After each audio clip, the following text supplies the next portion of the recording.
بجائے پوچھنے کے سینئر صحابی سے پوچھتے کہ اہل بیت کون ہے، ان کو فوراً پتا چل گیا کام کی طرح ہو ہی جا رہا ہے، یہ حضور کی بیویاں اہل بیت نہیں ہیں۔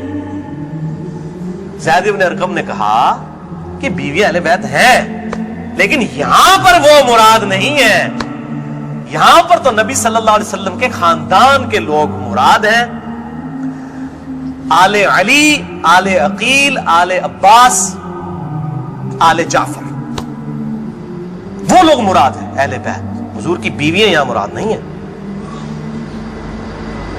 جن پر قیامت تک کے لیے صدقہ حرام ہے، یہ زید بن ارقم نے کہا۔ تھوڑا کوڑا سی جے طریق، اگلا بڑا سخت جے، میں ڈر رہا ہوں یہ بیان کرتے ہوئے، لیکن اس میں نے پمفلٹ میں لکھ دیا ہوا ہے، لیکن وہ لوگ پڑھ کے گزر کے ہوں گے، لیکن میں اب آپ کو توجہ دلاؤں گا۔ صحیح مسلم 6228 نمبر طریق، اس میں پتہ کیا الفاظ ہیں؟ اس حدیث کے اینڈ پہ تابعین پوچھتے ہیں کہ کیا نبی کی بیویاں اہل بیت نہیں ہیں؟ تو زید ابن ارقم کہتے ہیں اللہ کی قسم نہیں، اللہ کی قسم نہیں۔ عورت تو کتنا عرصہ کسی مرد کے ساتھ گزارتی ہے، بعد میں اس کا مرد اسے طلاق دے دیتا ہے، وہ اپنے میکے واپس آ جاتی ہے، تو عورت کیسے اہل بیت ہو سکتی ہے؟ ایسے ہی مسلم پڑھ رہے جے بھائی، اے سولہ کافی نہیں پڑھ رہا مولویوں، صحیح مسلم 6228، وہ کہتے ہیں بیوی کو طلاق ہوئی اپنے گھر چلی گئی، وہ کہاں سے اہل بیت ہو گئی؟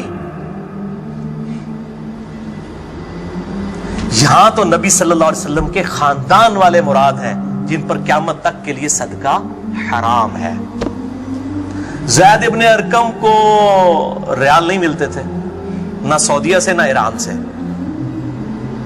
وہ تو صحابی تھے نا رضی اللہ تعالیٰ عنہ، حق بیان کیا انہوں نے۔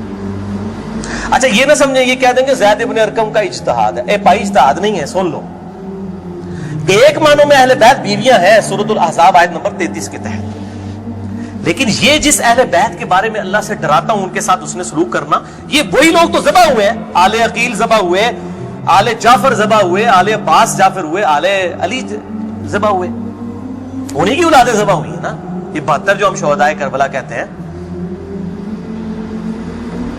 انہی کے بارے میں ڈرایا تھا جن کے بارے میں غیبی خبر دی گئی تھی کہ ان کے ساتھ امت برا سلوک کرے گی۔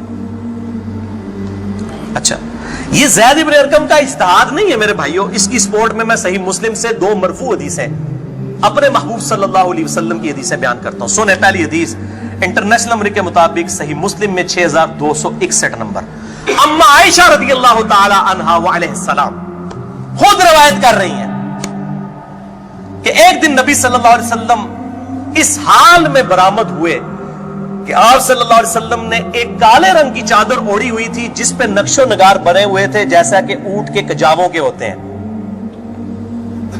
کالے رنگ کی منقش چادر اوڑھی ہوئی تھی۔ اتنے میں سیدنا حسن آئے، آپ صلی اللہ علیہ وسلم نے ان کو اپنی چادر کے نیچے لے لیا، پھر سیدنا حسین آئے، ان کو اپنی چادر کے نیچے لے لیا، پھر سیدہ فاطمہ آئی، ان کو اپنی چادر کے نیچے لے لیا، پھر سیدنا علی آئے، ان کو بھی اپنی چادر کے نیچے، ان چاروں کو لیا، اور 5ویں خود، جس سے 5 تن پاک کا ہم کانسیپٹ لیتے ہیں، 5 اس چادر کے نیچے لیا۔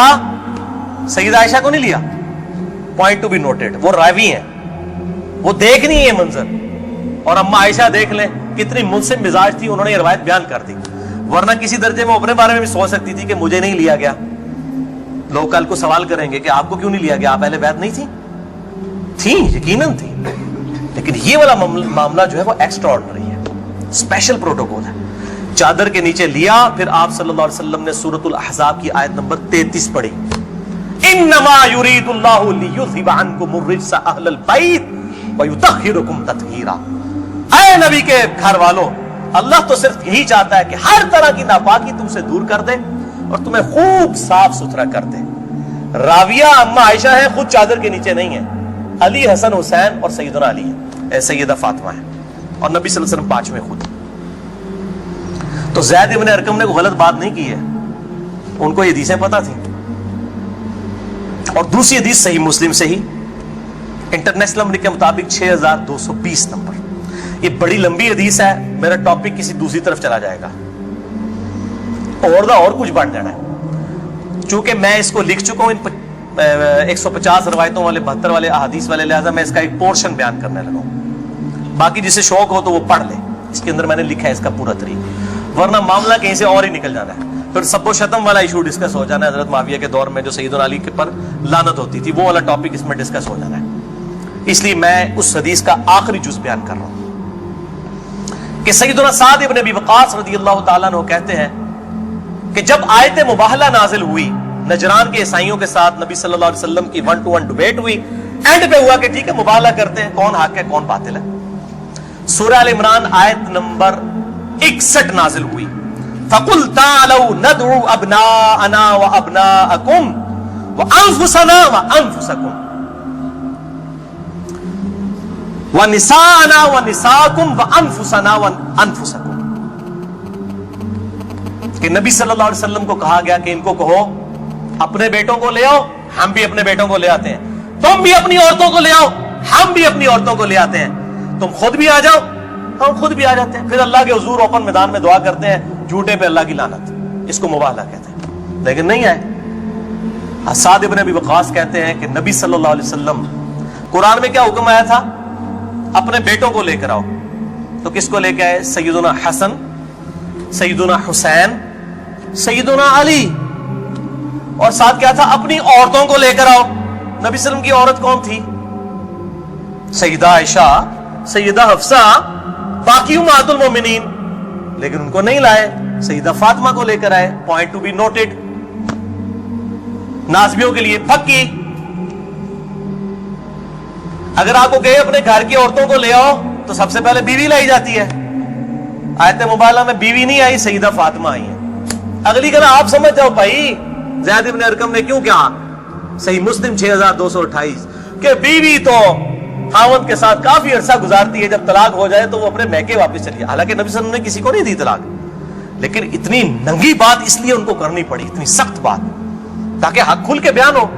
اور نبی صلی اللہ علیہ وسلم نے بھی آپ دیکھ لیں قرآن میں حکم تھا عورتوں کو لے کر آؤ، بیویاں نہیں لے کے آئے، سیدہ فاطمہ کو ساتھ لے کے آئے۔ یہاں سے بھی پانچ تن پاک والا کنسپٹ، یہ پاک والا وہ معصومیت والا عقیدے کی میں بات نہیں کر رہا، اہل سنت کا جو عقیدہ ہے منہج ہے اس کی بات کر رہا ہوں۔ لہٰذا سیدنا زید ابن ارقم رضی اللہ تعالیٰ عنہ کی تشریح بالکل درست ہے۔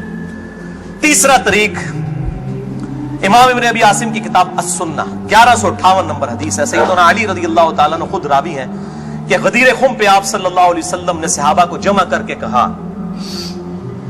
کہ اے میرے صحابہ، کیا تم اللہ کو رب مانتے ہو، مجھے اپنا پیغمبر مانتے ہو؟ صاحب نے کہا بلا یا رسول اللہ کیوں نہیں۔ پھر کہا کیا تم اللہ اور اس کے رسول کو سب لوگوں سے بڑھ کر محبوب سمجھتے ہو؟ انہوں نے کہا کیوں نہیں۔ پھر آپ صلی اللہ علیہ وآلہ وسلم نے فرمایا کہ پھر اگر تم مجھے اور اللہ کو محبوب رکھتے ہو، پھر فرمایا من کنت مولاہ فہذا علی مولاہ، پھر جس کا مولا میں اس کا مولا علی، جگری یار۔ مولا کا مطلب جگری یار، جسے سورہ التحریم کی آیت نمبر 4 میں آیا ان اللہ ہوا مولاہ وجبریل وصالح المؤمنین، اللہ کے نبی کا مولا ہے جبریل، فرشتے اور تمام صالح مومنین مولا ہیں۔ نبی صلی اللہ علیہ وسلم ان کے مولا ہیں، وہ ان کے دلی محبوب ہیں۔ ہم اپنے مولویوں کو بھی مولانا کہہ رہے ہوتے ہیں نا، دلی محبوب مشکل کچھ آگے مانا نہیں ہوتا، دلی محبوب، جگری یار، بیسٹ فرینڈ۔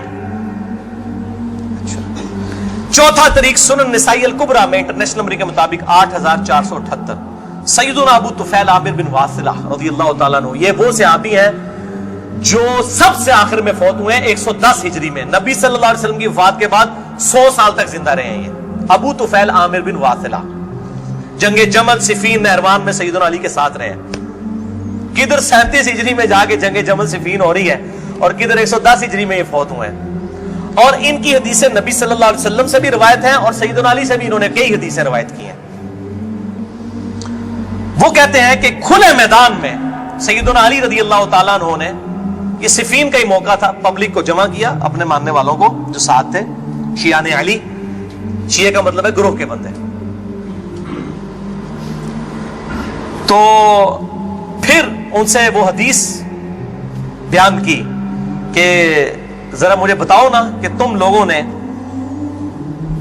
نبی صلی اللہ علیہ وسلم سے یہ حدیث سنی تھی؟ تو کئی لوگ گواہی کے لیے کھڑے ہو گئے۔ پھر وہ پوری حدیث بیان کی جو آپ صلی اللہ علیہ وسلم فرمایا النبی اولیٰ بالمؤمنین من انفسہم نبی صلی اللہ علیہ وسلم مومنین کی جانوں پر ان کی جانوں سے بڑھ کر حق رکھتے ہیں، اور نبی کی بیویاں امت کی مائیں ہیں. اس آیت کے تحت اے صحابہ کرام، اے میرے امتیوں، کیا تم مجھے سب سے بڑھ کر محبوب رکھتے ہو؟ سب نے کہا بلا یا رسول اللہ. پھر آپ صلی اللہ علیہ وسلم نے مولا علی کا ہاتھ پکڑا، یوں بلند کیا صحابہ میں اور کہا من کنت مولاہ فہذا علی مولاہ. پھر جس کا جگری یار میں، اس کا جگری یار علی بھی ہونے چاہیے، ہاتھ پکڑ کر. اچھا ابو طفیل عامر بن واصلہ کہتے ہیں یہ حدیث جب میں نے سیدنا علی سے سنی تو میں ہل گیا. میرے دل میں قلق تھا کہ نبی صلی اللہ علیہ وسلم نے اتنی بڑی بات کی حضرت علی کے بارے میں، اور صحابہ کرام علیہ رضوان نے گواہی دی. اس میں آگے الفاظ یہ موجود ہیں کہ اس میں ہی الفاظ موجود ہے کہ آپ صلی اللہ علیہ وسلم نے اسی حالت میں کہا اے اللہ جو علی سے محبت رکھے اس سے محبت رکھ، جو علی سے دشمنی رکھے اس سے تو بھی دشمنی رکھ. یہ بہت بڑی بات ہے. ابو طفیل کہتے ہیں میں نے کہا یہ حدیث، میں کہتے ہیں باہر نکلا، میں نے کہا سب سے سینئر صحابی شروع کے مسلمان ہیں زید ابن ارقم. وہ پہلے تیار بیٹھے ہیں زید ابن ارقم. وہ تو بھولے گا نہیں زید ابن ارقم کون ہے، تو جماعت اسلامی دے سکول بھی نہیں دار ارقم بولن گے. جو دار ارقم انہی کے نام پہ رکھے ہوئے، کیونکہ دار ارقم سب سے پہلا گھر تھا جہاں نبی صلی اللہ علیہ وسلم دعوت توحید کیا کرتے تھے. زید ابن ارقم کے پاس گئے، ان کا زید آپ تو سابقون اور اولون میں سے ہیں، مجھے بتایا حضرت علی نے یہ حدیث بیان کی ہے اور اتنے لوگوں نے گواہی دی ہے. انہوں نے کہا تو کیا بات کرتا ہے، میں نے تو خود نبی صلی اللہ علیہ وسلم سے یہ حدیث سنی ہوئی ہے من کنت مولاہ فہذا علی مولاہ، اور اے اللہ اس سے محبت رکھ جو علی سے محبت رکھے، اس سے دشمنی رکھ جو علی سے دشمنی رکھے. یہ وہ حصہ ہے جس کا ابن تیمیہ نے انکار کیا منہاج السنہ میں.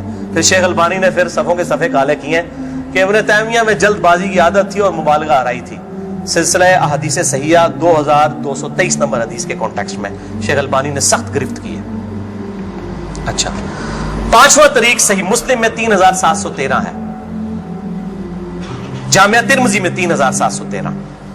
پانچواں طریق من کنت مولاہ فہذا علی مولاہ، زید بن ارقم سے جابر بن عبداللہ سے رضی اللہ تعالی عنہما.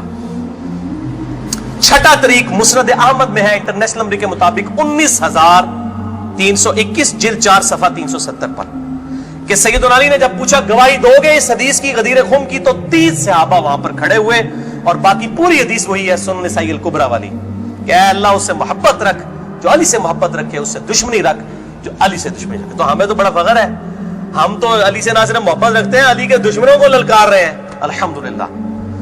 تو اللہ تعالیٰ اسی عمل کے سبب، اس عمل کا وسیلہ اللہ کے حضور پیش کرتے ہیں کہ اللہ تعالیٰ ہمیں محبوب رکھے، آمین. بھائی یہ غدیر خم پہ آپ صلی اللہ علیہ وسلم نے خطبہ کیوں دیا؟ اس کی میں نے حکمت کئی لیکچرز میں بیان کی، یہاں پہ بھی بیان کر دوں. یہ آپ خطبہ حجۃ الوداع پہ بھی دے سکتے تھے، وہ روایتیں ضعیف ہیں. غدیر خم اس موقع پر پہنچ کر سب لوگ عرب کے جا چکے تھے سوائے اہل شام کے اور اہل مدینہ کے، اور اہل شام صفین میں سیدنا علی کے خلاف کھڑے ہوئے، اور اہل مدینہ میں جو کچھ لوگ تھے انہوں نے اہل مدینہ کے ساتھ زیادتی کی، کچھ ان کے ساتھ زیادتیاں ہوئیں. اہل مدینہ اور اہل شام کو اصل میں ڈرایا گیا، کیونکہ واقعہ حرہ میں اہل مدینہ کے ساتھ ظلم کیا یزید نے، اور صفین میں جو ہے وہ حضرت معاویہ جو فوج لے کے وہ شامیوں کی تھی. اس لیے نبی صلی اللہ علیہ وسلم نے حضرت علی کے بارے میں یہ کریٹیکل حدیث وہاں پر بیان کی تاکہ شامیوں کو اور اہل مدینہ کو ڈر سنا دیا جائے. یہ اس کی ٹیکنیکل ریزن تھی، یہ کوئی خلافت والا معاملہ نہیں تھا. وہ تو بخاری اور مسلم کی متفق علیہ حدیث ہے، صحیح بخاری میں 4460 نمبر حدیث ہے. سیدنا طلحہ نے جب پوچھا عبداللہ ابن ابی اوفا سے کہ بتائیے کیا نبی صلی اللہ علیہ وسلم نے اپنا وصی کسی کو منایا؟ انہوں نے کہا کسی کو نہیں منایا، آپ نے ہمیں قرآن پر چلے رہنے کی وصیت کی تھی. یہ جو وصی رسول والا ایشو ہے یہ اجماع صحابہ ہے. میں نے پورا لیکچر ریکارڈ کروا دیا ہے، مسئلہ نمبر 55B وصی رسول کون ہے اور حدیث قرطاس کا تحقیقی جائزہ. وصی رسول نہ سیدنا ابو بکر ہے نہ سیدنا علی ہے، بلکہ قرآن حکیم ہے. سیدنا ابو بکر کی جو خلافت اسٹیبلش ہوئی وہ اجماع صحابہ تھا رضی اللہ عنہم اجمعین وعلیہم السلام.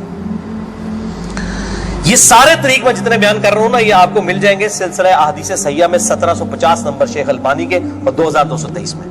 سیکنڈ لاسٹ ترک 7واں المستدرک للحاکم میں انٹرنیشنل نمبر کے مطابق 4711 زید ابن ارقم سے. یہ بڑے خطرناک الفاظ ہیں. زید ابن ارقم ڈر جاؤ، زید ابن ارقم کرو جیڑی روایتیں انہوں نے بیان کی تھی.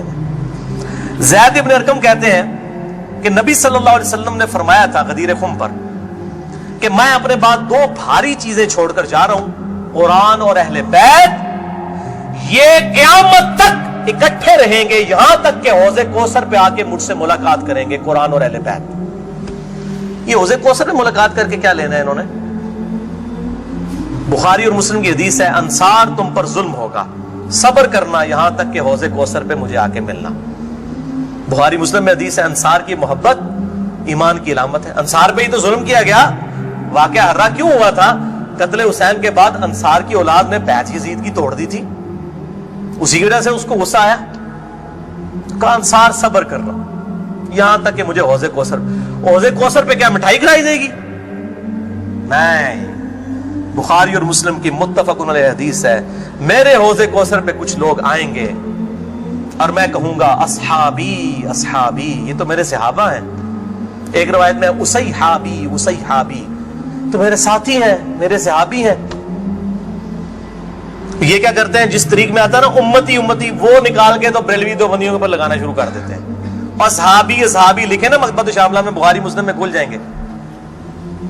تو آپ صلی اللہ علیہ وسلم فرماتے ہیں کہ میں جب ان کو حوض کوثر سے پلانے لگوں گا، میرے ان کے درمیان ایک دیوار کھڑی کر دی جائے گی اور مجھے کہا جائے گا اللہ کے نبی آپ کو نہیں پتا آپ کی وفات کے بعد یہ لوگ دین سے الٹے قدم پھر گئے تھے، انہوں نے دین میں بدعتیں جاری کر فرماتے ہیں، میں کہوں گا سحقن سحقن لمن غیر بعدی، سحقن سحقن لمن بدل بعدی، ان پر پھٹکار ہو جنہوں نے میری وفات کے بعد میرا دین بدل دیا، جنہوں نے میری وفات کے بعد میرے دین میں تغیر کر دیا۔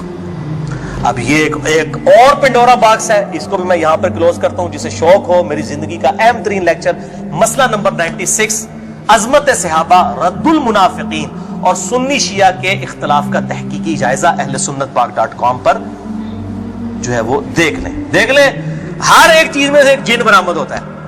8واں طریق اس سے ریلیٹڈ ہے، غدیر خم کا تو نہیں لیکن ریلیٹڈ ہے، اس لیے میں نے اس کو بیان کرنا ضروری سمجھا۔ المستدرک للحاکم میں انٹرنیشنل نمبر کے مطابق 4628، اس جتنی میں حدیثیں بیان کر رہا ہوں، شیخ البانی، شیخ زبیر علی زئی، امام ذہبی، امام حاکم رحمہم اللہ اجمعین، تمام نے ان کی تصحیح کی ہوئی ہے۔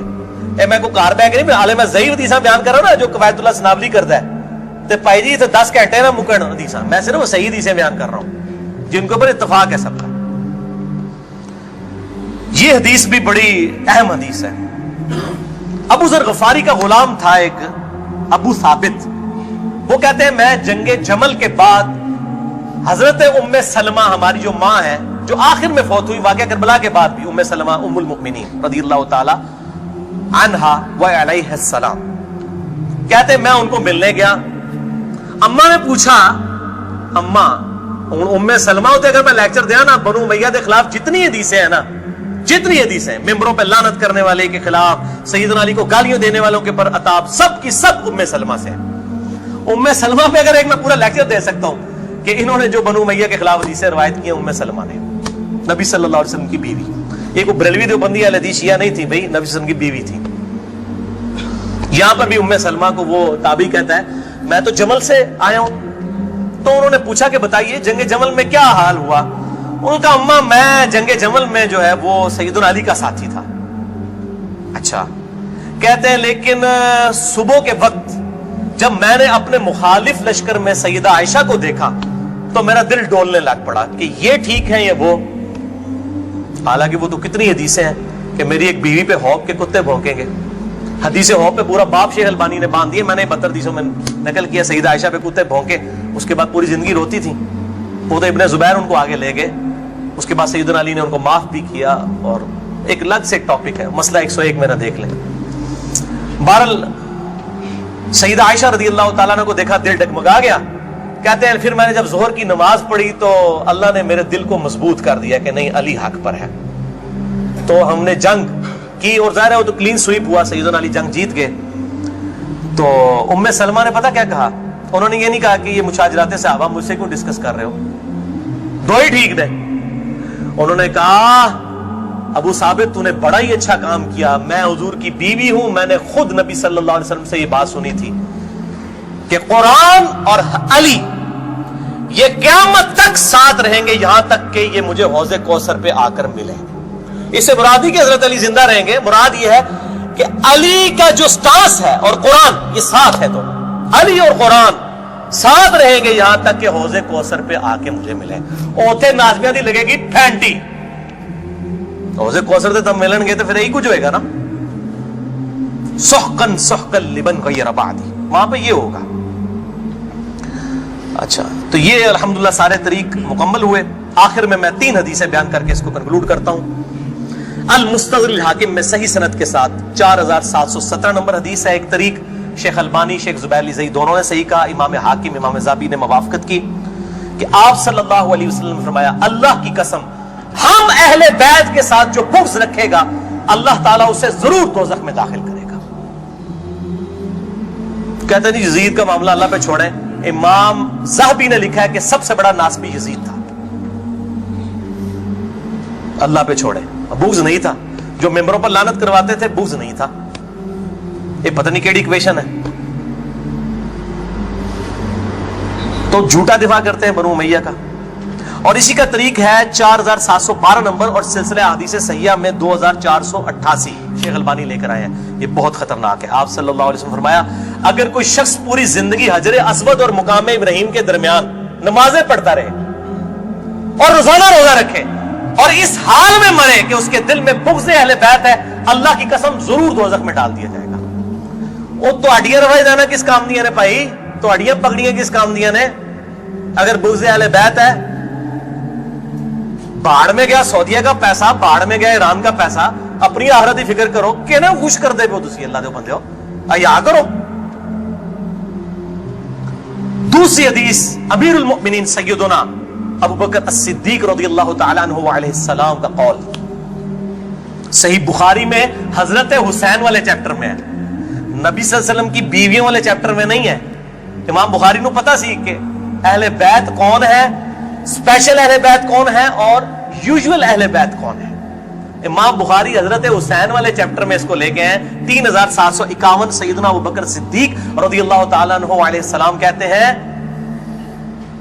کہ محمد صلی اللہ علیہ وسلم کی محبت کو اہل بیت کی محبت میں تلاش کرو. یہ ابو بکر صدیق کا فتویٰ ہے, رفع دین میں تلاش نہ کرو. محمد صلی اللہ علیہ وسلم کی محبت کو اہل بیت کی محبت میں تلاش کرو, اور اہل بیت کو حضرت حسین والے چیپٹر میں لے کے آئے 3751. اور آخری حدیث صحیح مسلم میں, وہ ریپیٹ کر لیں, 240 نمبر کتاب الایمان میں سیدنا علی کہتے ہیں, اس اللہ کی قسم کہ جس نے دانے کو پھاڑ کر اس میں سے اناج اگایا اور ہر مخلوق کو پیدا کیا. نبی امی نے مجھ سے عہد لیا تھا کہ اے علی تجھ سے صرف مومن ہی محبت کرے گا اور تجھ سے بغض صرف منافق ہی رکھے گا. اب محبت علی کا یہ مطلب نہیں ہے کہ غلوف کرے, یہ مشکل کشا ماننا شروع کر دے. مراد یہ کہ جو ان کے صحیح جتنے بھی فضائل آئے ہیں ان کو مانا جائے الحمدللہ, اور ان کے دشمنوں سے دشمنی رکھی جائے. یہ بھائیو اب آج کی گفتگو کنکلوڈ ہوئی. میں آخر میں پھر وہی کہوں گا کہ یہ میرا جو ریسرچ پیپر ہے 5B واقعہ کربلا کا حقیقی پس منظر 72 صحیح الاسناد احادیث کی روشنی میں, اسے ضرور پڑھیں. اہل سنت پاک.com سے research paper number 5B download کریں. میں اپنی گفتگو کا اختتام کروں گا امام محمد بن ادریس الشافعی المتوفى 204 ہجری کے اس مشہور شہر پر جو ان کے دیوان الشافعی میں چھپا ہوا ہے. کسی مولوی کی سند کی ضرورت نہیں, ان کی اپنی کتاب ہے دیوان الشافعی. اور تمام محدثین چاہے ابن تیمیہ ہوں, امام ذہبی ہوں, ابن کثیر ہوں, سب نے اپنی کتابوں میں اس شعر کو نقل کیا ہے. چونکہ میرے پہ بھی فتویٰ لگنا ہے تو میں بتاؤں کہ میں کوئی اکیلا نہیں ہوں, ہمارے بزرگوں پہ ان کے بزرگوں نے فتوے لگائے ہیں. امام شافعی سے بڑا کوئی اہل سنت کا امام نہیں ہے. احمد بن حنبل ان کا شاگرد ہے, اور احمد بن حنبل صرف حدیث میں ایکسپرٹ ہے. امام شافعی وہ ہے جو حدیث میں ایکسپرٹ, فقہ میں ایکسپرٹ, منطق میں ایکسپرٹ. ان سے بڑا کوئی امام نہیں اہل سنت کا. اور امام بخاری ان کے پوتا شاگرد, امام ترمذی ان کے پڑپوتا شاگرد, اور خود امام مالک رحمہ اللہ علیہ السلام کے شاگرد ہیں. دیوان الشافعی میں ان کا شعر ہے, ان کان رفضا حب آل محمد صلی اللہ علیہ وآلہ وسلم. اگر آل محمد کی محبت کا نام تم کہتے ہو رافضی ہونا ہے, شیعہ بھی نہیں رافضی, فلیشہد الثقلان انی رافضی. تو جنوں اینس گواہ ہو جاؤ, اے بریلویو, دیوبندیو, اہل حدیث, شیعہ, سب کے سب چاہے جنوں میں ہو چاہے انسانوں میں ہو، من الجنتی والناس، وہ والا بھی من الجنتی والناس، گواہ ہو جاؤ، فلیشہد الثقلان انی رافضی، ہاں میں پھر رافضی ہوں، میرے رافضی ہونے پر گواہ ہو جاؤ۔